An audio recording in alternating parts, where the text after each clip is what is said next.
Welcome back. I want to finish up with our discussion of the Hebrews with just a brief mention here of the Tower of Babel. You guys are familiar with this from Genesis 11, 1 through 9.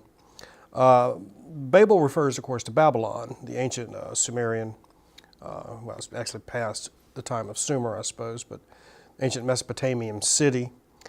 The Tower of Babel is modeled, the mythological story is modeled on the Sumerian ziggurats, the tall temple structures that sort of symbolically connect heaven and earth. And we see these in mythology quite a bit.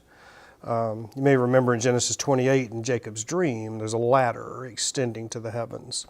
Again, this harkens back to the ziggurat. Also, it's interesting that just before Abraham's appearance in the Bible, the story of the Tower of Babel takes place, where God disperses man and confuses his languages. Of course, the Hebrew God did this apparently because man was seeking to reach a sort of divine status as he climbs higher and higher toward the heavens. These are pyramidal structures with steps built of baked bricks. They're sort of the home of the local temple gods, and there's priests who live there and manage the temple.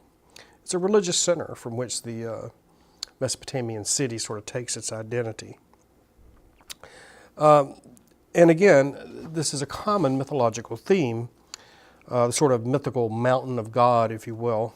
You see this in Ezekiel 28. And of course, you could recall Mount Sinai in Israelite history, Mount Olympus in Greek mythology, the Mount of the Beatitudes in the famous Sermon on the Mount in the New Testament. So again, we find this constant sort of cultural and mythological mixing between the ancient Hebrews, with the Egyptians, with the Canaanites, with those people from ancient Mesopotamia, with the Assyrians, and others. Again, the ancient Hebrews are a small people, and for most of their history, a relatively weak people.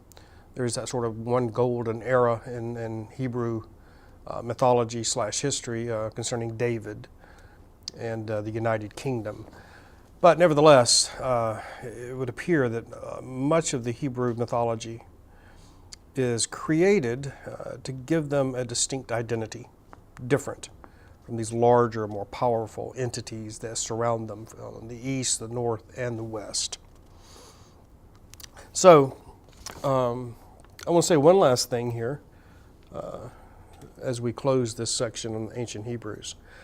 We talked earlier about the various duplications and variations on themes, the flood story with its what might look to us like discrepancies, the multiple creation stories. I just wanted to refer you to, if you're interested in this, there is, you can just Google it. It's called the documentary hypothesis. This will take you through the analysis that's brought to bear on the Bible.